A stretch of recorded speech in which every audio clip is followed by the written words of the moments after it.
tulikuwa sawa na kina Mogaka na Ole, tunafanya kazi vizuri, tuko sawa. Leo tunakuja kumsalimia, amekuwa kamilioni wote wawili. Hawatuongeleshe. Ni nini mbaya? Wacha kamilioni. Mimi Saila anafika hapa, anaona sura yao ni kama gamia anataka kuchinjwa. Exactly. Tumeambiwa vile mnatupangia. Mumeambiwa nini? Hebu nielezeni nielewe. Tunajua kuna watu wamejipanga kututandika, sisi tumejipanga, uchaguzi kienda kubika tukue manyumbani kwetu. Nani hawa? Nini? Wacha ngoja, wacha niulize swali. Uliza. Hii mizigo nimeona hapa nje, godoro na kitanda ni za nani? Ni zangu. Unaenda nazo wapi? Kule nilitoka. Mogaka. Nani amekwambia uchaguzi ukisha watu watapigana? Nani amekudanganya? Si inakuwa kawaida sisi wa Kenya. Hapana, wa Kenya tumerevuka. Hatutakubali mambo ya kupigana. Tunajua kabisa Kenya uchaguzi unakuja. Na uchaguzi ukija ni siku moja ama mbili na iende. Sisi wa Kenya tutabakia vile vile na tushaambiana hakuna kupigana. Tulichanuka mate. Na watu, kila mwana siasa ule anakuja anatuambia sera zake. Ukiridhika unampigia kura. Na kama hujaridhika unaachana naye. Exactly. Alafu jambo lingine ningetaka ujue Mogaka. Mimi ni mama kaya hii. Ni kweli. Wewe ni nani? Si ni Mogaka, Julia. Na wewe ni nani? Na wewe ni nani? Bahali yake mwenyewe. Na wewe? Ole matope. Sasa mkianza kusema hapa mambo ya ukabila shuali. Kwa nini mimi sikuleta kabila yangu nije niwaandike kazi? Mbona niwaandika nyinyi? Kwa nini nimewaandika nyinyi Mogaka? Hapo umeanza kuongea mama. Wacha nikuambie Mogaka. Hapa Kenya, Mkenya yoyote ana ruksa ya kuishi mahali popote na kujenga mahali popote na kufanya kazi mahali popote. Na kufanya kazi mahali popote. Hapo mama. Kwa hivyo kutoka tarehe ya leo tafadhali tutangazeni amani. Mambo na kutangaza mambo mabaya si hatutaki. Tushikane pamoja, tusonge mbele pamoja. Sasa tufanyeni hivyo. Tumenielewa? Na mmekubali hakuna mambo ya vita. Tupendane kama mandugu na madada. Sio tumekubaliana? Alafu baadaye tutaenda vitimbi mashinani ama tutafanyaje? Vitimbi mashinani pia bado iko. Kwani wewe hujui? KBC ndio inaleta hiyo. Tusunguke Kenya mzima. Tusunguke Kenya nzima, vitimbi na vioja mahakamani. Unajua mama hapa anamaanisha nini? Ile mtemo ya Kiswahili, kidole kimoja unavunjika guu. Nasema hivyo wanasemanga kidole kimoja mogagana. Ole matope. Ni wajibu wetu kushikana tuwe kitu kimoja. Vitimbi inaonekana Monday saa 1:30. Vioja mahakamani Friday saa 1:30. Twendeni Uhuru Gardens. Kuna nini? Mogaka, unajua president wetu yuko huko. Wapi? Si Uhuru Gardens. Ako huko? Hata Ruto yuko, hata Raila yuko, na wageni wengine wengi. Kuna mgeni mwingine mmoja tumemkaribisha. Ule rais wa Sierra Leone. Huyo. Anaitwa Julia. Sasa unajua Uhuru Kenyatta ni kazini yangu. Kazini yako kivipi wewe? Yao ambaye aliolewa na Otenyo. Alikuwa ni hapa kwa hapa. Kwa sahizi wacha tuendeni huko. Tuendeni. Kama ni hivyo si unafanyia connection. Connection kwani mimi nafanya na watu wa Kenya Power, nikuconnectia nilikwenda huko wewe. Tuendeni.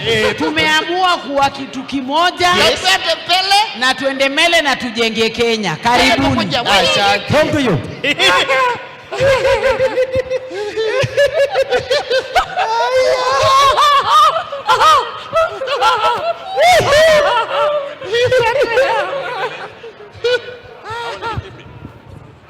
Asante sana vitimbi comedians. Asante Tony, I hope mnatusikia vyema pale juu. Upande ule mwingine wa kipahari mabalozi wetu wameketi, sauti iko juu kidogo, tuangalie pia. Asante. Tony, are we okay now? Tuendelee basi. Asante sana kwa shughuli utumbuizaji huo wa wanavitimbi.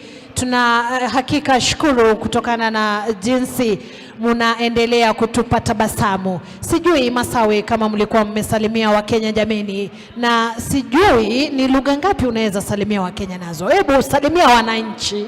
Lugha ni nyingi, unasema wamkaze, wamukata Habari ya asubuhi kwa lugha ya taifa. Willy Tuva, sijui ni ngapi unazotambua? Unajua ukienda kule pande za Kisii wananiita Omoiboli. Kwa hivyo nitawasalimia kwa Kisii. Wakire.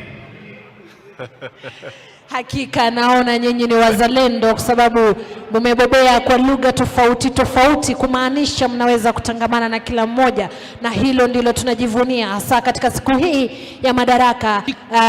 Sijui tulikuwa na mada gani mwaka huu Masawe?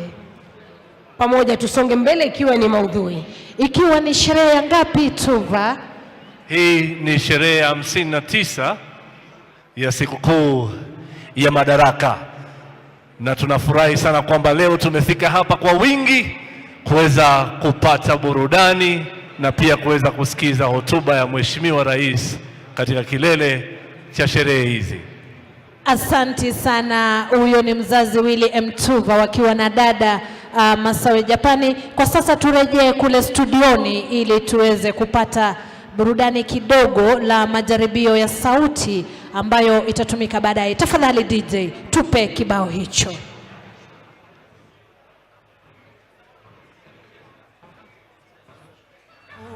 Ili janga la korona DJ Uhuru tutaepuka ili janga la korona, maana kote duniani linazidi kusambaa, ni wengi wametuacha.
Je,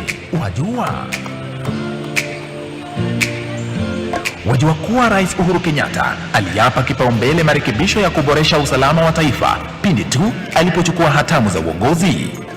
Kwa miaka 10 sasa, serikali ya Rais Kenyatta imewekeza vilivyo kuboresha sio tu usalama wa taifa, bali pia maslahi ya walinda usalama. Kupitia uwekezaji mwafaka, marekebisho yamefanywa katika shughuli za usajili wa maafisa wa usalama ili kuboresha huduma zinazotolewa kwa wananchi. Idadi ya maafisa wa usalama wanaosajiliwa kila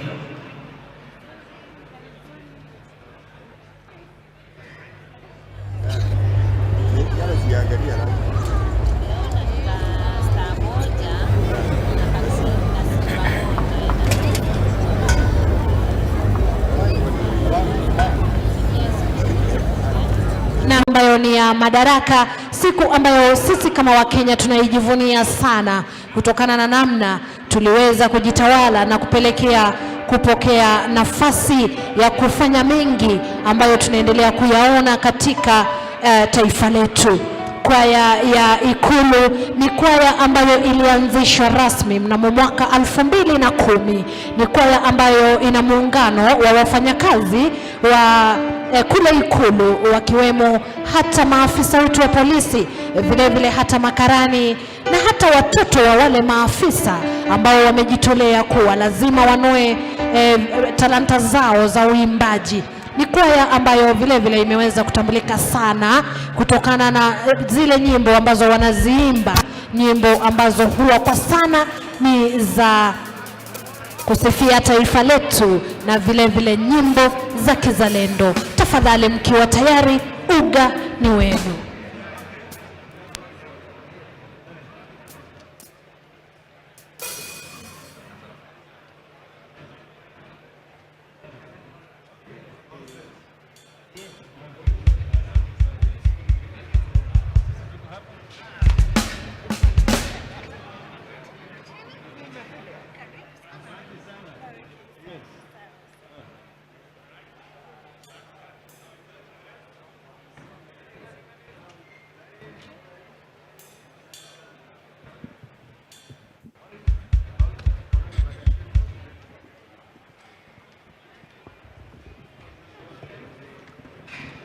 Na wakiendelea kujitayarisha, baada yao tutakuwa na muungano wa vijana ambao Tume ya Muziki wa Rais imeweza kusanya pamoja talanta zao na kuwaandaa kwa minajili ya utunzi na uimbaji wa kuweza kutumbuiza katika taifa letu. Vile baada yao tutakuwa na Leso Wanyika miongoni mwa wengine wengi ambao siku ya leo itakuwa ni ya shamra. Kisha baadaye katika sherehe kuu tutakuwa na maonyesho mengi tu, lakini kwa sasa naona ni kama tayari wamekuwa tayari kabisa. Wacha waweze kutupakulia zile nyimbo ambazo wametuandalia. Karibuni.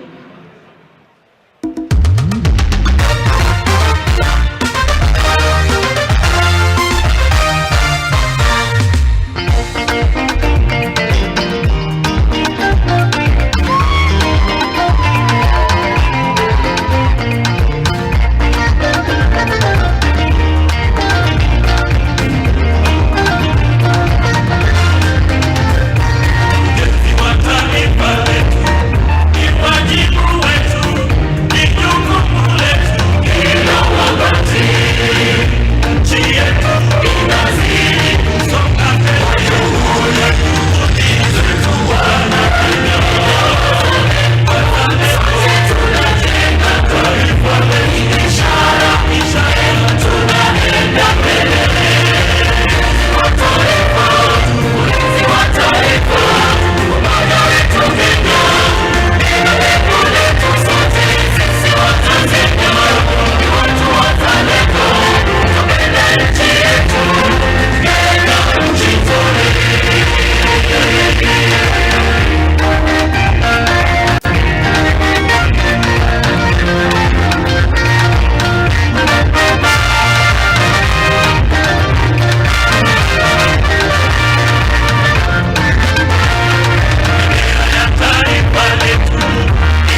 Asante, tuwapigie makofi wanapoondoka uwanjani tafadhali. Pongezi tena sana kwaya yetu ya Ikulu, kwenu Willy na Masawe. Asante sana wanakwaya hao ambao kama ulivyosikia ni wanakwaya kutoka Ikulu, lakini pia unafaa kufahamu kwamba baadaye tumekuandalia burudani ya kukata na shoka. Utaweza kushuhudia wanamuziki mbalimbali wa kitamaduni wa kizazi kipya, lakini kabla yote hayo yafanyike, unajua kama nchi yetu hii tumepiga hatua kubwa sana za kimaendeleo kama walivyosema ama walivyoimba wanamuziki wetu. Kuna mengi sana ya kujivunia, ama unasemaje dadangu Masawe?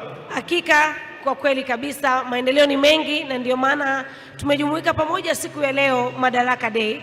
Ni vizuri pia wananchi kukumbushwa tu kwamba tusikue watu tunapenda kulalama, ila tu kuhakikisha na kujua maendeleo ambayo tumeweza kufanya nchini Kenya, mojawapo tukijivunia miundo mbinu, umeelewa na expressway ya sasa hivi shughuli zinafanyika kwa haraka, na ni mojawapo vitu ambavyo tunajivunia kama taifa. Yapo mengi sana kwa kweli.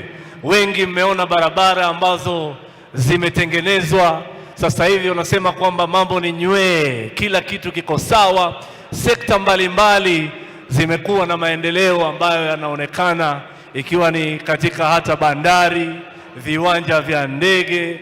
Yako mengi sana ambayo tunajivunia kama Wakenya sikukuu hii ya 59 ya Madaraka. Lakini kabla tuendelee mbele sana, naomba nimkaribishe mwenzangu Inspector Sara Mauti aweze kutuambia kinachofuata katika uwanja. Asante kaka mzazi Willy Mtuba, sijui mbona leo nakuita kaka, lakini ni sawa tu, utanisamehe.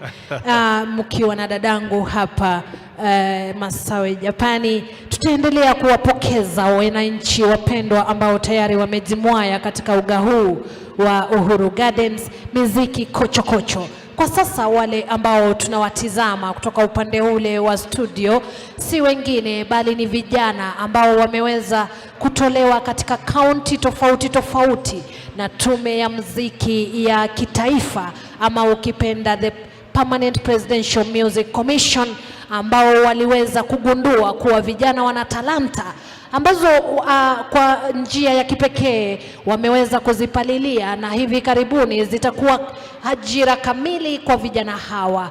Wanapoendelea kujiandaa, ninaomba kuwataja ili muweze pia Masawe na mwenzangu mzazi kutuguzia kidogo yale mengi mazuri ambayo taifa letu limeweza kuyafanya. Kundi la kwanza litakuwa ni Big Tunes Band wakituletea Twaiombea Kenya, watafuatwa na Maarufu Band wakituletea Tuimbe. Kisha baadaye tutakuwa na Sanazizi Band wakituletea Kenya on Top, alafu baadaye tutakuwa na Maria Mboga performing Furaha ya Yesu. Kisha tutakuwa na Usawa Band wakituletea wimbo Usawa, alafu tutakuwa na Shekere Band ambao watatuletea Kenya Tunakupenda. Kisha hatimaye tutakuwa na Kudos Internationally Band wakitupa usalama, mziki ambao umepikwa ukapikika. Niko na matumaini uko tayari kupakuliwa. Naam, kama ulivyosikia yako mengi sana ambayo naamini kwamba yatawafurahisha. Kwa hivyo kwa muda wote ambao utakuwa hapa katika uwanja huu wa Uhuru Gardens, kuwa na uhakika kwamba leo inakwenda kuwa siku ya kumbukumbu. Itakumbukwa kwa yale yote ambao mtakuwa mnashuhudia. Usisahau kwamba kilele cha sherehe hizi ni hotuba ya Mheshimiwa Rais, lakini kabla ya hapo tumewaandalia burudani la kukata na shoka. Dadangu Masawe, tukizungumza kuhusiana na maendeleo ambayo taifa yetu imeweza kupiga ni mengi sana, sekta mbalimbali, yako mengi ya kujivunia, na naamini wewe pia katika sekta ya wanahabari kuna mengi ambayo unaweza ukayazungumzia na pia kuyasherehekea.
kutazama makala ya Je Wajua. Nakubali aende nyumbani, tafadhali atulie, atuachie Kenya tukiwa na amani. Sisi ile tunafurahia ile kiongozi wa upinzani Raila Amolo Odinga aliposhikana na Uhuru. Wajua kuwa Rais Uhuru Kenyatta aliapa kipaumbele marekebisho ya kuboresha usalama wa taifa pindi tu alipochukua hatamu za uongozi. Kwa miaka 10 sasa, serikali ya Rais Kenyatta imewekeza vilivyo kuboresha si tu usalama wa taifa, bali pia maslahi ya walinda usalama. Asante sana mtazamaji, hao ni maoni ya Wakenya mbalimbali ambao wanatoa hisia zao kuhusiana na swala hili. Wengi kama unavyoona wako wamefika, na nina uhakika kwamba wengi wangependa kuzungumza nasi kuhusiana na matarajio yao kwa siku leo, lakini kidogo ni kuonesha picha za uwanjani humu. Ukijaribu kuangalia ni kwamba hawa ni wanafunzi ambao wamevalia mavazi ambayo yanaashiria bendera ya Kenya. Bila shaka wako wamepangwa vizuri tu mtazamaji, bila shaka kwa leo, kwa ajili ya sherehe hizi za leo. Uwanja huu umefurika furifuri na bado zaidi ya watu 30,000 wanazidi kuingia, wanatarajiwa kuingia katika uwanja huu wa siku ya leo kwa ajili ya sherehe za Madaraka Day. Nimezungumza na wananchi wawili watatu hivi, wanasema kwamba wengi wanasema kwamba shida moja ni ajira kwa vijana, hali ngumu ya maisha, na wengine wanasema kwamba ni wakati wa uchaguzi, kwa hivyo basi tudumishe amani. Unaona kwamba mambo ambayo tumekuwa tukizungumzia, mambo ya amani, mambo ya ajira kwa vijana, hali ngumu ya maisha ni mambo ambayo yanaathiri sana Wakenya. Wanahitaji Rais Uhuru Kenyatta na viongozi wengine bila shaka kuiangazia katika hotuba zao juhudi za kuhakikisha huduma za serikali zinamfikia mwananchi. Maafisa wa kiserikali wa ngazi tofauti, yani National Government Administration Officers, wamekita kambi mashinani. Machifu katika maeneo mbalimbali wanatekeleza wajibu wao vilivyo. Kwa sasa Kenyans are concerned about the high cost of living. I have been speaking to anti-corruption analysts, and they are attributing this, in fact, to some of the corruption cases, billions of shillings that have been stolen in the Jubilee government. And of course, Kenyans here are waiting to hear what the President Uhuru Kenyatta will have to say in regards to this, even at a time that the country is recovering from a COVID-19 pandemic that crippled different economic sectors in the country. So we are keeping our eyes on the ground to hear from the speakers of the day. The President of Sierra Leone, Julius Maada Bio, is the chief guest gracing this Madaraka event here at the Uhuru Gardens. For now, I'm being told that my colleague Oko Okusa is on standby in Kisumu. Oko Okusa, the Madaraka celebrations were celebrated in Kisumu last year. What are the people saying about this year's Madaraka celebrations, Oko?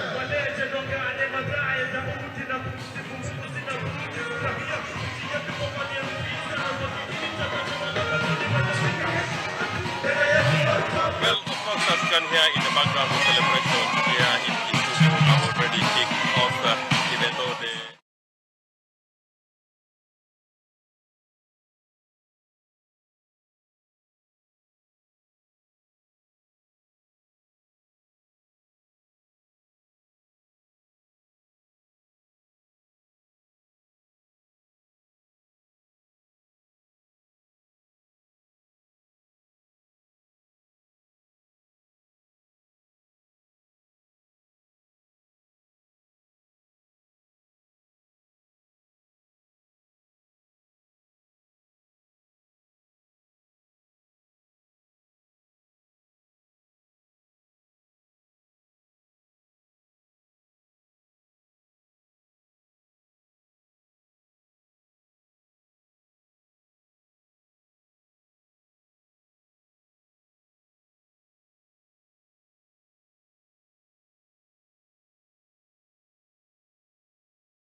Tunaendelea kupani na bustani linayojaa wananchi wameweza kujitokeza shughuli leo.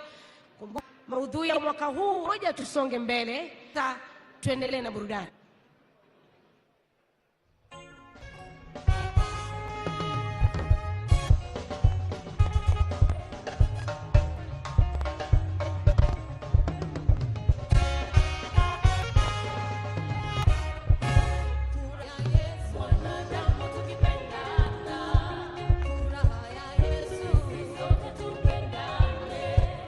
Furaha ya Yesu wanadamu tukipendana, furaha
Good morning, viewers. Thank you very much. Broadcasting in a very clear circumstances this morning. Not very clear, but very different 59 years circumstance on top of one of the houses in Nairobi City, overseeing exactly the other side. I can see Uhuru Garden is very near me, but we chose as a television station to do it from here with all the strength that you can see. Thank you very much. This is Punchline Africa Television. Congratulations, Kenyans. 59 years of Madaraka Day. We are celebrating today President Uhuru Muigai Kenyatta last lap. The last lap as a president of Republic of Kenya ends here, but it continues, starts when he hands over power in 68 days exactly. So what have we done? Where have you been? What legacy? As you see, one of the legacies today on my shirt, and all this shirt and this hat, the legacy is very clear. It's a honey politics, new change, new wind of hope, new wind of reconciliation. That is exactly what we are looking at. Good morning, viewers. From the Nairobi, the buildings of Nairobi, somewhere in the city center called CBD, across in the tallest building, most likely around the State House. That's where I am, on one of those buildings. Thank you very much. God bless you. Miriam, back to you in the studios to take us through the morning headlines. As we wait for the ceremony to go on, we shall be interrupting in one by one. But here you are. Good morning, Miriam Oguto, our senior anchor, senior presenter, and editor for Punchline Africa Television. I am Dr. David Matanga, the founder and the chairman and the moderator of the Legacy Trend, right from the view, Nairobi City View, on top of the buildings. Good morning, Africa. Indeed, a very good morning to you and good morning to our viewers. And indeed, it is a special day here in Kenya, Madaraka Day, as Dr. Matanga has already explained to you. We mark 59 years of self-rule, and it is a national day celebrated today every year in the Republic of Kenya, and it commemorates the day in 1963 that Kenya attained internal self-rule after being a British colony since 1920. Kenya only attained partial independence on this day, and it did not become a fully established republic until the 12th of December 1963. So today, in 1963, Kenya only attained a partial internal self-rule, and on the 12th of December the same year, 1963, that is when Kenya became fully independent, and that's why we commemorate this day and we call it Madaraka Day. So indeed, a happy Madaraka Day to all Kenyans, where depending on where you're watching us from across the world. Thank you so much. So I'll take us through quickly before we take us back to Uhuru Gardens, where President Uhuru Kenyatta shall be leading today's celebrations. But before that, we do have some things that we have to talk about that, of course, are of national interest, some of the conversations we've been having here, and we shall continue to have because it is important. But first off, let me take us through the headlines this morning. On the Daily Nation, the main headline, how Uhuru crafted his own state. Faced with numerous dilemmas, including a restless political base, a renegade deputy, corruption that sank to the high heavens, and politicals who attempted to hold him hostage, the son of Jomo went ahead and crafted an administrative state that could outlast all his other legacies. And so at a glance, we see the handshake, we see military, and how some key officials, they took key units, parastatals in this country, like the NMS, the KRA, and the immigration, and they're highlighting the war of President Uhuru Kenyatta against graft, and of course Matiang'i taking over the running of the government there through an executive order. All right, so just below that, IEBC to reverse illegal voter transfers. 800,000 registered voters who submitted applications to change their polling centers during their voter registration exercise in 2021. The story is on page 12. Suspected poacher with 100 million Kenya shillings bounty arrested, and expressway redesigned to allow exit in the CBD. The Nairobi Expressway seems to have missed two important turns into the CBD from either direction, and now its plans say two will be introduced, but at whose cost? That is on page 8. Bad blood war between Kinoti and Haji now in court. The director of criminal investigations is accusing his public prosecution's counterpart of forgery in a case that has brought to the fore the worsening of relationship between Uhuru's crime-busting pair.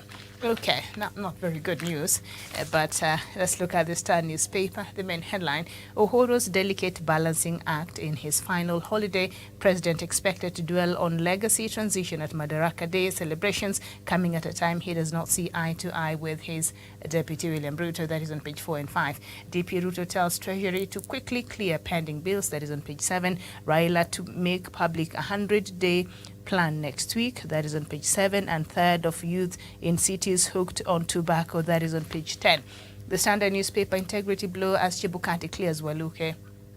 Sirisia Member of Parliament John Waluke's clearance by the electoral agency sparks debate following his criminal record and conviction. Attention now turns to impeached governors and other aspirants with integrity questions. That is on page 8. Bank boss hails Kenya's 16 billion Kenya shillings road project, and then Nandi's battle pitting UDA independence. That is on the counties on page 21. Hard times as cost of living rises. That is on page 26. And court freezes Waititu's assets. That is on page 15. And Clark stole 11 million Kenya shillings via fake school scam. That is on page 12. And now we do have about 69 days towards our general election. So that is what we have on the front pages of the leading newspapers from the country. Doc, back to you. Thank you very much, Miriam, across in the studios in Nairobi, General Headquarters of Punchline Africa Television. Thank you very much, viewers watching us. This is a great day for the people of Kenya. This is a great day for the people of East Africa and Africa. That 59 years ago, the people of Kenya struggled to shrug off a colonial mentality and a colonial hangover, and they left it out and became independent as a sovereign state. It got independence in which we call Jamhuri. Is it Jamhuri is independence? This is a republic. Kenya became a republic on 1st of June 1963 when it named itself the Republic of Kenya. But the gallant sons and the gallant women of this country fought for this independence. And this is why we are on everywhere near to see what we have achieved. Yesterday I was watching from very far President Uhuru Kenyatta actually unveiling the Uhuru Gardens, which is very, very important and very, very good for the people of Kenya. I was impressed with whatever he was doing. And that is something that as a museum, when you go somewhere in Europe, you find these museums that have been kept for 400 years. And when you are entering there, then you say 400 years. 400 years. What? You say, so this building has been there for 400 years. And the person showing you around will say, yes. One of the things that makes us in Africa fail to get ourselves together is the question of having a museum, a legacy, keeping history. I was listening to one of the commentators on national on NTV, the lady, a younger lady by name Gloria, because she's so much interested with Ruto, and she was saying, oh, we don't care about the history. Then if you don't care about the history, how do you come to national television and say you don't care about the history on such a day? Because you think and said, oh, Uhuru Kenyatta has failed. Where has Uhuru Kenyatta failed? That Ruto will not be taken for a blame. Both of these people, one of the things, the cutting edge in these newspapers, Miriam, looks like one of the edges is someone is trying to run away from us and to say, I was not there. I was not there. I was not part of that. But yet he was part of it. He has been in cabinet. He's drawing the salary. He's taking the allowances. Then why was he not part of it if he was drawing the allowances? Why? How did he come to distance himself from this? So these are some of the things that we can see. What is going to be said in Uhuru Park? Uhuru definitely will lay down his departure speech, what we call in project management, exit report. Exit report is very, very important. And I believe that in exit report, he will lay down the ground for what he has achieved, what he intends to achieve, and what is left for the people who are going to take over power to achieve. And that this is something that is very, very good for us to learn. He has done roads, he has done infrastructure, those are roads, they had hospitals, institutions of learning, factories, small-scale industries have grown in Kitui. You saw the governor of Kitui sewing uniforms for the police. This has never happened. We have been giving the police a lot of money to go and buy uniforms abroad. And one of the things that brought bad blood between Uhuru Muigai Kenyatta and William Samoei Ruto was the uniform tender which the wife of Ruto wanted to get from the government, and the Ministry of Internal Affairs said, no, we shall give to a local company, and that the local company has actually done the uniforms. Have you seen the police today as they are blue? No complaint at all. Miriam, these are some of the things that Uhuru has left a legacy. When you talked about the army, he created his own state. Yes, every institution that has been run by the army in this country is running very well. Agree or not, look at Nairobi city. I have been looking across the city everywhere. As I see on top of the buildings, I'm looking at the top of the buildings to see for myself in Nairobi that has got quite a lot of buildings coming up, good roads. If sanitation is changing, water is being pumped directly to houses. Electricity rates have gone out. Everybody, kiosk. If you are in a kiosk, what the youth now need to do, one of the things that has been in my mouth throughout, Miriam, is the question of youth getting iron flat, passy. You see, if you buy 10 passy and get a kiosk and say laundry for washing 10 passy, 10 basins, plastic basins, and you are 5 youths, and then you get now this water that has been connected almost everywhere, Miriam. You get water, connect the meter, and then you pay the water rates. Believe me or not, you wash clothes for people and start ironing their clothes. When in 2 days they come, you don't need electricity. Kenya is a country with sunshine throughout. Miriam, you put them on natural heat or sunlight, sunshine. The clothes dry, you iron, you put them and say, these are your 10 shirts, I need 500 shillings. for the 10 shots. Each of it will be how much divided by that 100 or whatever mathematics it is. You will earn a living. People will earn a living. And when there are so many people, not because they are lazy, but there are people who cannot go and do. Medium, please. There are people who are not going to, discuss, sit down to wash shirts.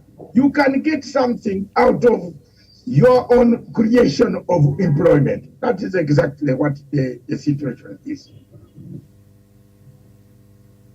Very well. Yes, indeed. And of course, today being the last, I think, public holiday, President Uhuru Kenyatta shall be leading the nation in his official capacity as the President of the Republic of Kenya. I think it's very important.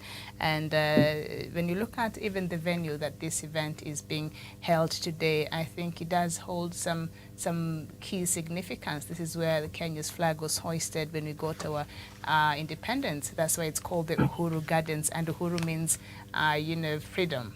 It's a Swahili word that means freedom, so it's very significant. And indeed, some of the things that you've mentioned that President Uhuru Kenyatta has been able to achieve, and when you look at this headline on the Daily Nation, how Uhuru crafted his own state, he realized in the middle of all this politics, in the middle of all this chaos that has been going on in our country, and he's falling out with his deputy, he still had, some agenda to accomplish. He still had to accomplish the promises that they had made for the people of Kenya. And when he was finding it, there was a bit of some bottlenecks here and there, and corruption is just one of the key things that really has even affected some of these initiatives. So he decided, I will put some army officials in some key, places, and we saw how that was by him creating the NMS for Nairobi. We've seen how that has turned out. A good number of hospitals and clinics have been built across the city, water points and things like that, and roads and all that. And also, putting the army in, like the Kenya Met Commission and others, parastatals, because he felt if this was left the way it were, and nothing will move and nothing will be done. So that's why he felt he didn't want to be involved so much with the politicking, but he will do what he had to do to ensure that he delivered some of these promises to Kenyans. Of course, that raised a bit of, not even a bit, a lot of criticism, and there were claims that President Uhuru Kenyatta now is trying to militarize the government by how he was, putting a military to head certain key, parastatals and institutions. But we've seen how that has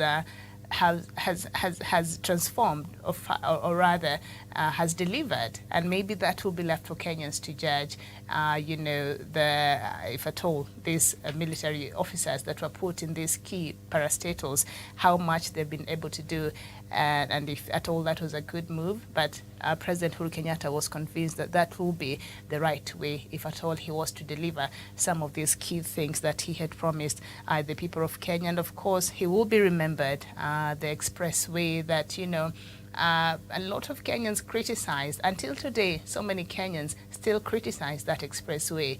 And yesterday, I think it is the PS for transport, is it the PS of the CS, who said that since public started using that expressway every day, a tune of 31,000 Kenyans get to use that expressway. Personally, I was a bit skeptical about how many Kenyans would care to pay that much money to use the expressway, but I'm surprised every time I see forces of even some sort of traffic, people getting in and out of the traffic, the expressway, then it is amazing. So Kenyans are beginning to appreciate, such a project when it comes to just being on time and efficient when you want to get where you're going, because we know the traffic on Mombasa Road can be a nightmare. So that, I think he will be remembered with that so much, and other infrastructural developments that we've done, not just in Nairobi, but also a place like Mombasa. We've seen the Ndogo Kundu. I think it's almost being completed, because initially if you were to leave the south coast to go to the north coast, you had to use the ferry. Personally, I don't like that. That ferry part at the Likoni channel, that's scary for me. So that road that has been built to connect Mombasa to the other side, I think to Kwale, it's very important, because now you just use the road, and if you're fearful of water like me, you will not have to worry. You'll be comfortable and you get there on time. So that is a good thing, and he will be remembered for that, among other things, of course, the SGR and all that. So there's a lot. There's a lot when I think history will be judging President Uhuru Kenyatta. It will be a bit kind on him as far as infrastructural development is concerned, and of course other things that he's been able to do across his time, his 10 years tenure. Thank you. As you talk about the legacy, the roads in Mombasa, the joints, the new flyovers and so on, I have sent them. I think the studio should play those right now as we speak. Those are the legacy. As I've picked all those, we have collected everything. And by the end of this month, which is June, we shall display all these things to the world. Look at those things on across. If you are watching us, you can see the roads that Miriam is talking about. Those are the things in Mombasa, as Miriam fears water, and yet she's going to work in New York. I don't know whether, when you feel like going to New York, I don't know how many bottles of water you drink inside the plane, because you're for the whole of 15 to almost 18 hours. Miriam, you are all on water. And look, if anything you touch down, you see water. So I advise that the best route to where you can go Doc, I always close the plane window. It's like, I don't want to see that. So I make sure the window is shut. The mere fact that it depends on which plane you have gone to. If you have gone on Emirates, which I believe you like class all the time, Emirates, the water is here. you see it down here. So I don't think you are going to close the floor also. So you have the same problem like mine. And that is what I have. And I have something wrong with water, Miriam. I can swim very well, but I can swim when the other swimmers within the water pool. I'm a good swimmer, but I don't play with water. In fact, for me, when I go to Mombasa, people tell me, "Oh, Doc, why don't you go in the water boat?" I say, the boat, me. What about if the boat refuses to go, and you are just in that deep water? There is this thing in Mombasa, for example, tamarind, where people go, or there is nyama, there is dinner will be served on the boat. David Matanga, I went there one day. The dinner did not go down. This boat went, and then it reached cool waters, quiet. So I said, there are two things that came in my mind. That was the time of terrorists attacking Kenya so many times. I said, in case now they come here, I am going to Somalia. I leave my bag in the hotel. Now, two, if this thing now, a big animal comes from down here and swallows this boat, where are the boats escorting us? There was no boat escorting this boat. We do things in Africa in a very funny way. I don't know whether, Miriam, you have enjoyed a meal on that tamarind journey. Not I don't there, think. but there's another restaurant, I think, still in Mombasa that I visited. But it's a floating restaurant. I eat as quick as I can and leave as quick as I can. It's not fun for me at all. So we are joined now, Miriam, with Gladwell Kiragu. Gladwell Kiragu, Miriam, as we fear the water, let's see whether she fears the crowd where she is. Good morning, Emilia Gladwell. A very good morning, Dr. David Matsanga. Good morning to Miriam Ogoto in our main headquarters. It's a bright, sunny morning, and the atmosphere is quite peaceful, and the environment is very fresh. Where? Actually in Nakuru County. In Nakuru County. Good morning in Nakuru. You should always tell us where you are. You don't surprise us. It's Sunday morning. I can't see it. So tell me exactly what you are doing.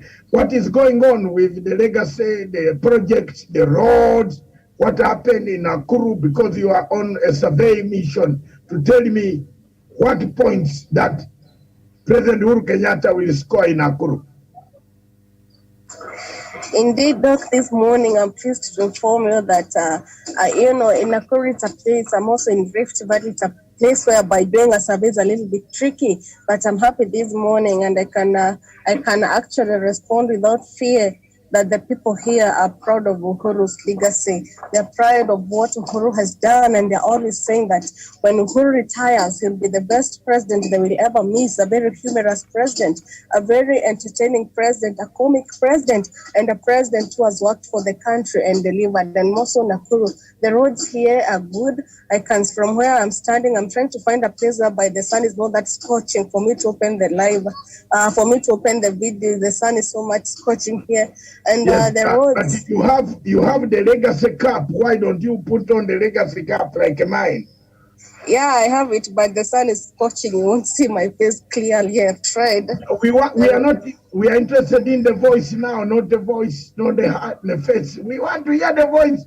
Open it up and we see. Thank you very much. In Nakuru, go ahead. Yeah, Doctor, I was saying here, the roads here, they are so smooth.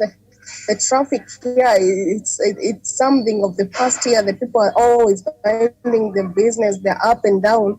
Others are opening their businesses, others are in the Madaraka mode. And the site here, the beautification is very impressive. I've heard you talking of the swimming pool. Hata mimi naogopa maji, the water that I only test is ile Karai. But I think I'll test here. It looks fine. From here, yes, I'm waterphobic too.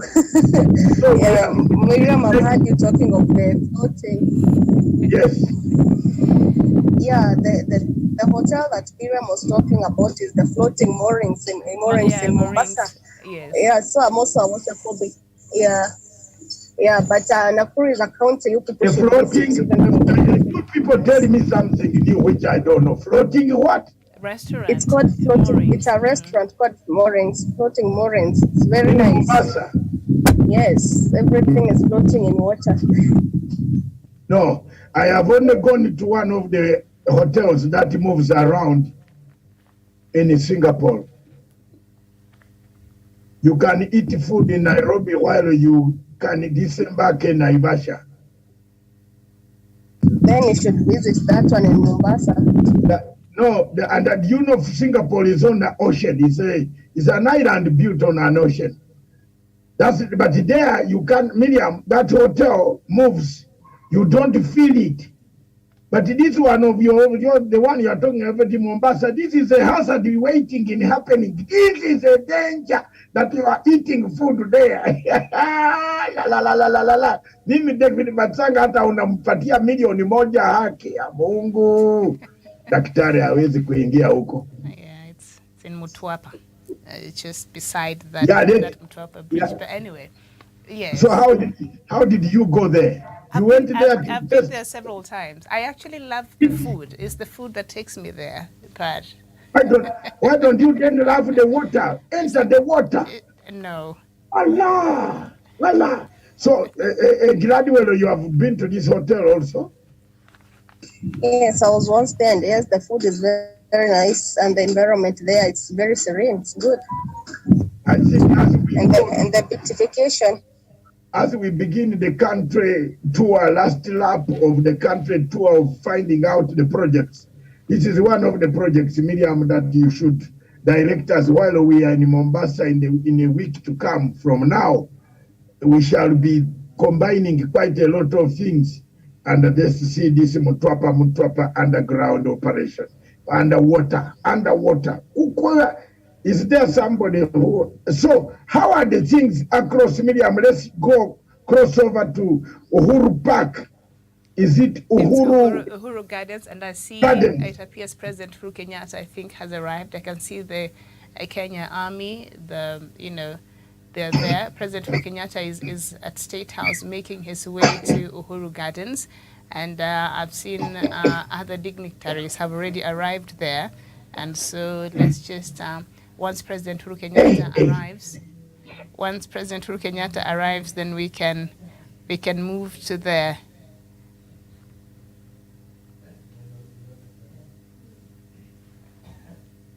I saw the summer wind on top of this building. It is not only hazardous for you, but for all of us. Talking about soaring wind, I need I don't know whether I have come with my mask. We need a mask at the moment. And we should actually encourage people to have masks. I'm told this thing has come back again. They have started reading these figures again. So Miriam, we seem to be reading these figures again towards Jerusalem. How prepared are we this time? Because you are on the ground. You see the taxis, you see the restaurants. Do people now wear this anymore, like the way I'm wearing right now on top of the building? I think at this point Kenyans don't really even care. I wonder if they even listen to what the Ministry of Health is saying and what the government is saying as far as trying to keep themselves safe. I don't know if they're banking on the herd immunity that some of us maybe already have, but also I think we have to keep reminding our viewers that COVID is still there. It has not gone away. The sixth wave is here with us in Kenya. So people must remain vigilant and careful, wear your masks, sanitize, wash your hands, and keep a distance wherever you can so that you make sure that you're safe. But I think at this point, Kenyans are just, they are fatigued. So they're not even bothered. They are not bothered. I am bothered. As one of those, that is why it is a mandatory now if you go to Uhuru Gardens, you cannot go near those places without a mask. They ask you to put on a mask because it is still there. It is lingering around us. And we have, Miriam, we have lowered our guard. How are the things in Nakuru this morning? Gladwell? Look, I'm happy to say at least for once I can't see Kenyans were ignorant on the mask issue. As I've seen some of the restaurants here, for you to get entrance to them, you have to have a mask and you need to sanitize. Also yesterday when the schools were going back to after the midterm break, it was mandatory for the students to go back wearing a mask, whether you're in day school, whether in primary school, or whether in playgroup. You have to go into school as you too as a parent, as you escort your child to school, you need to have a mask on. Here in Nakuru, I can see things are a little bit different. You can see some people are putting it on. Some others, the normal Kenyans, they are actually ignoring. But what I can say is that COVID is back, and yes, the figures are still being read again. Okay, thank you very much. Miriam, when there is a signal on across to, we are celebrating 59 years of Kenya's Madaraka Day today, and 59 years, and this is the last Madaraka Day for President Uhuru Kenyatta, my Pan-African brother. For a long time, you've done a great job for the people of Kenya. And I want to thank you very much for leaving a legacy of a handshake. Maybe I'm coming to the handshake and Gladwell. The t-shirt, the shirt that I'm wearing and the cap that I'm wearing, this signify a great change in the politics of your country. So can you briefly tell me the benefits, 1 or 2, 3 benefits of the handshake? Let me begin with Gladwell Kiragu. Look, that's a very good question because I've actually just asked a very few people apart from the ignorant one. In every county, people have their own political views. And glad to say that the issue of hardship is something that people are now embracing because there's peace, and we can see that between the and let me say because it's a tribe between the Kikuyu tribe and the Luoland, because that is Uhuru Kenyatta representing the Kikuyu and Raila Amolo Odinga representing the Luoland. So we can see that there is peace between the two parties. We can see that there is peace whereby we can see that Raila can go to Gatondo peacefully and vice versa of Uhuru Kenyatta. That is one that it embraced peace among the country and among most of the tribes. And that's why we can see currently people are very peaceful despite those people who are trying to provoke the peace in the country. Another achievement of the handshake, Doc, as we can see, Doc, in the previous histories, we can see like there's been these rumors of whereby one party, when they go to election, that they can't accept the results. But that is something I think now it's something of the past, unless it happens again. Or something won't be shocked during this coming election, and it definitely who know will run to the court saying that the elections have been rigged out. Another thing of the handshake, Doc, is that we can see Uhuru Kenyatta and Raila Amolo Odinga cannot sit calmly, can now sit and discuss, and that's the reason as to why Raila has backed up our president, and that's why he's focusing on what the president is doing and backing him up, despite the deputy president criticizing everything that the government does. So I think the handshake was the best thing that ever happened, and I wish Kenyans can learn to see the positivity of everything rather than actually criticizing things without knowing the actual meaning of the handshake. Thank you very much. Viewers, thank you very much. Miriam, if there's any signal, you tell us, and we can switch on quickly and arrive to Uhuru Park.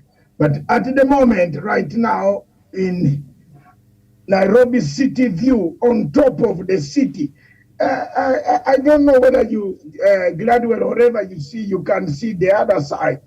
That is the city. And my banner seems to be protected. Okay, that is the city view. And the whole of that is Nairobi. Nairobi, and people are peaceful. People have observed the day. People, a crowd. Talk about the crowd. The biggest crowd that I've seen. Oh my God. This crowd now, right now, is this is Baba's background, bedroom, is it? Can we talk about it, Miriam? Any comments about the handshake, please? Yeah, of course, the handshake will remain one of the key highlights of President Uhuru Kenyatta's presidency.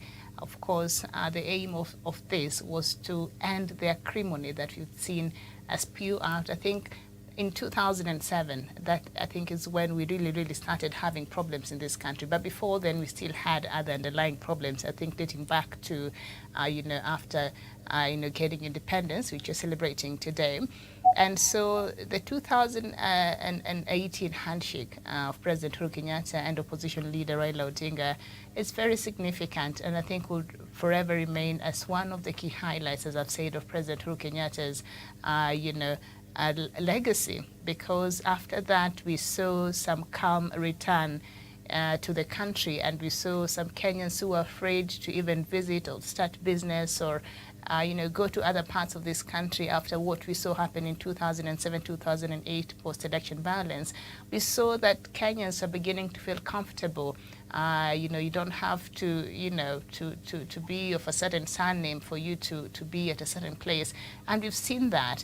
And so it is very significant. And of course, it has been criticized because it disrupted a couple of things, especially in the Jubilee government. But for the prosperity of this country, I think it was needed, it was important, it was critical, and in his wisdom, President Uhuru Kenyatta and the opposition leader Raila Odinga, they had every right. For President Uhuru Kenyatta to say, I won these elections and that's it. And you went and took an illegal oath and you're supposed to be in jail. And for Raila Odinga to say, you know what, you stole my elections and that's my position. But these leaders,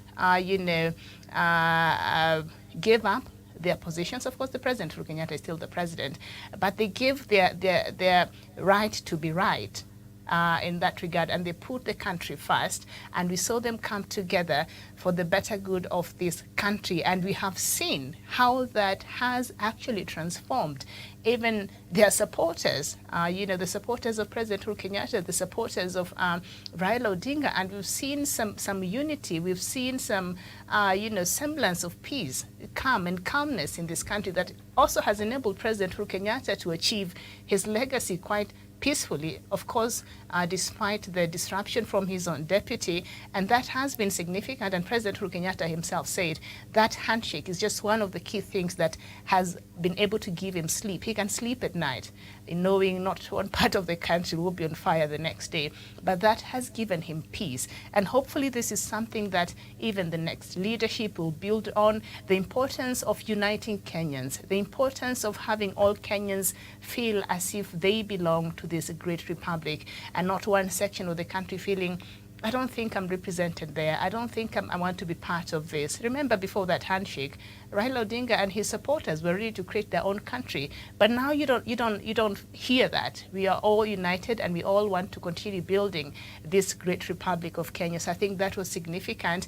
And so whatever the new administration, whoever that is going to be, they have to build on this. They have to put it among their core agendas to ensure that Kenyans come together. Cohesiveness is very important. Whichever way you choose to do it, President Uhuru Kenyatta was reaching out to the opposition, and so that should be always our desire as a country, to ensure that we all come together. Everybody is made to feel comfortable. Everybody is made to feel accommodated, even if your views are different from whoever is in power. But they still have a responsibility to serve you as a Kenyan, whether you voted for them or not. And we've seen President Uhuru Kenyatta display that. We've seen the developmental projects being carried out across the country. Even in areas who could not even vote for him. But we've seen major, and they've been spread out, and no part of any country is feeling as if they've been left out, even as far as development is concerned. President Uhuru Kenyatta has been able to serve all Kenyans equally, and he has closed his ears from all this political noise, and he's been focusing on his work that Kenyans elected him for, and that is to serve them. And I think that is very important. And that's why he brought in the military to perhaps help him do that, because the political class was becoming a bit too noisy for him. So it is important and significant, this handshake, and we are just hoping that the next person will continue, preaching this peace, preaching this unity, because unless we are united as a country, then we can't go anywhere. And we know a disunited Kenya will be a problem, not even just for us, but even for our neighbors. Kenya is a very key strategic country across East Africa and across, the Africa at large. So our peace and our stability is important for us, but also is important. It is other countries and other interests are also anchored on that peace. So we have to realize that. And so I think it's good. We've not seen the last elections during this time. Just a few days to the elections, you would see how the protests were in the streets, the chaos, the tear gas, and all the chaos, which was very unnecessary. But now, people just come, except for these dramatic things you see with the IBC. But Kenyans are excited to vote and to usher in the new leadership, whoever that is going to be. And we can do that and go back and at home and be at peace, and not expect for you to carry your things and run away because you feel you're not safe in that neighborhood because another tribe is going to attack you. So it's very significant, I think, and that will be, President Uhuru Kenyatta will be remembered especially for that. Thank you very much, Miriam. I don't know how the signals in Uhuru Gardens are, but if they are ready, you tell me, you give me, and I just zoom. I think we're ready, so maybe you can conclude for us, President. I just want to say thank you very much, all of you. Thank you very much. Gladwell, the legacy trend researcher on mission in Nakuru, thank you very much. Get all the figures, get all the things that are needed, the details, how people feel, the opinion, what is going on there in Nakuru. Thank you very much again. But Miriam, one thing that is worrying me is the expansion of the Tus Empire. You have heard of the latest development in Democratic Republic of Congo. Yes. Kagame says he's going to attack Congo. Are we now going for the final push of the expansion of the Tutsi Empire? Thank you very much. That's a very good topic for you as a good student of the diaspora dispatches. Yes, and I did talk extensively about it yesterday, but I think we can talk about it tomorrow on tomorrow is Thursday, so it's a full working day on diplomatic leads. I think it will be a good topic. Yes, we can do that. Expansion of the Tutsi Empire from Indian Ocean to Atlantic Ocean. Be careful that it is Uhuru Kenyatta's legacy that stopped that expansion of that empire. And believe me or not, Uhuru Kenyatta is leaving. We have to be very careful that if we vote William Samoei Ruto, the empire could reach Indian Ocean sooner than later. Thank you very much, viewers. God bless you. Have you heard my comment? Can I repeat, go slowly? His Excellency William Samoei Ruto, if voted in as the president of this country, the expansion of the Tutsi Empire will reach the Indian Ocean.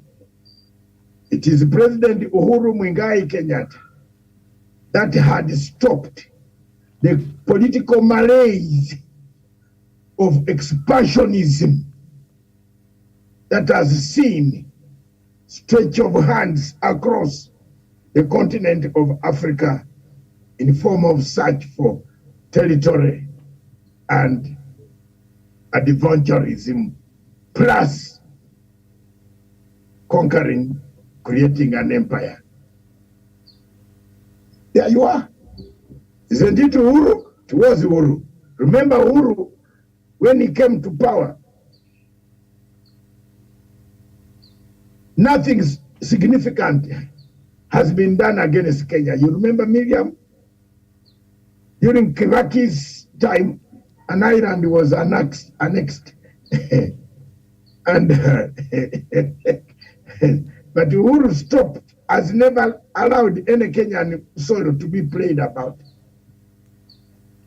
And the water is ours, but the land could be yours. So can we leave it there? Even the fish around there is also very good fish, is ours. Thank you very much. I leave it to God.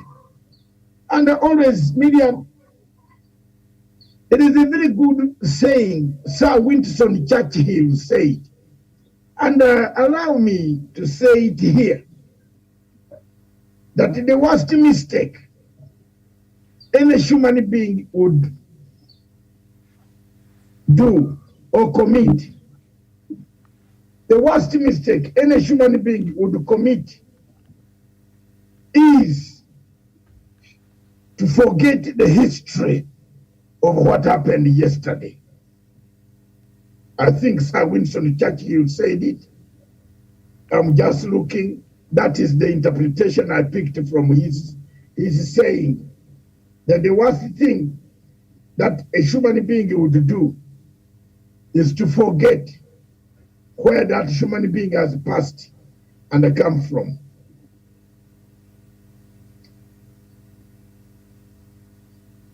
And if you look at the question of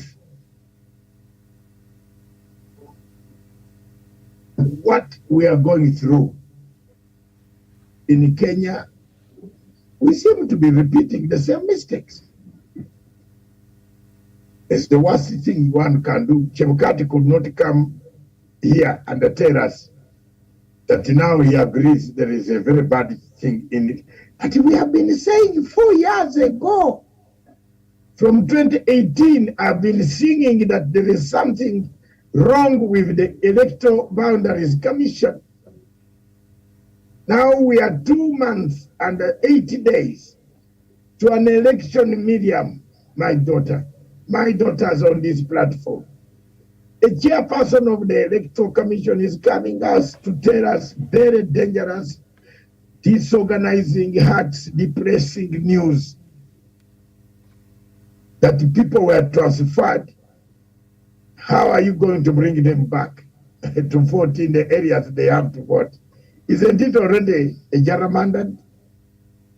Why can't the chairman of the Electoral Commission think of the impossible and just surrender the documents to Uhuru Kenyatta and tell him, I cannot hold an election? President Uhuru Kenyatta will do the necessary by moving. The parliament hasn't dissolved yet,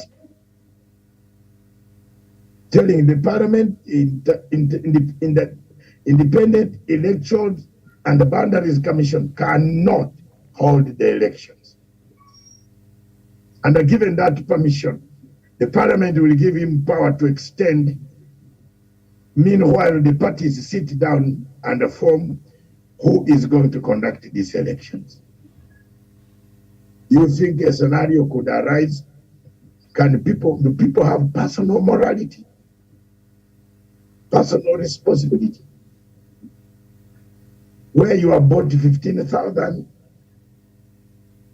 BVRs and the KPMG now confirms that the amount of 21 million we arrived by using 16,000. These are not documented anywhere, Miriam.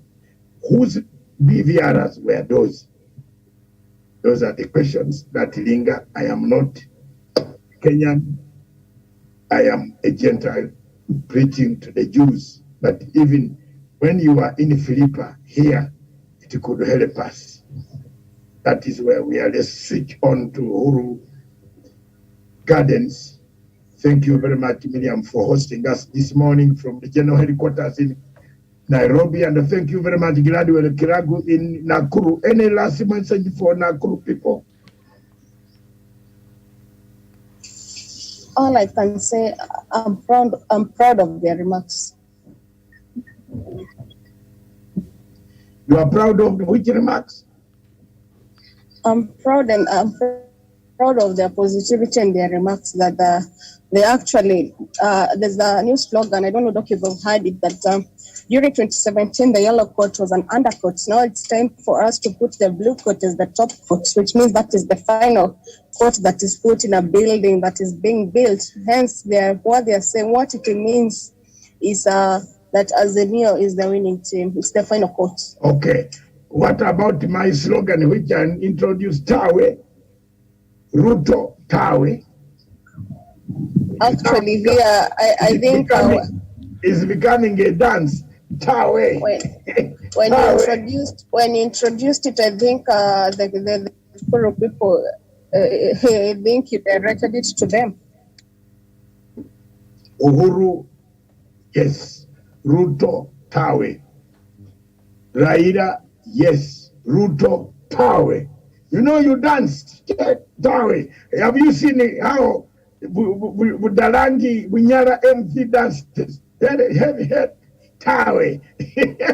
So it is the slogan amongst the mountains of Mount Elgon, going all the way to Chwele, Marikisi, Ruahaha. Come up, wake up, man. Give this guy a bloody nose. We want more people from that area. Waluke is on the ticket. Miriam, this is going to be interesting tomorrow. Thank you very much. Back to you in the studio. Mr. Waluke, your friend is on the ticket. And constitutionally, you can't take him away until you convict him.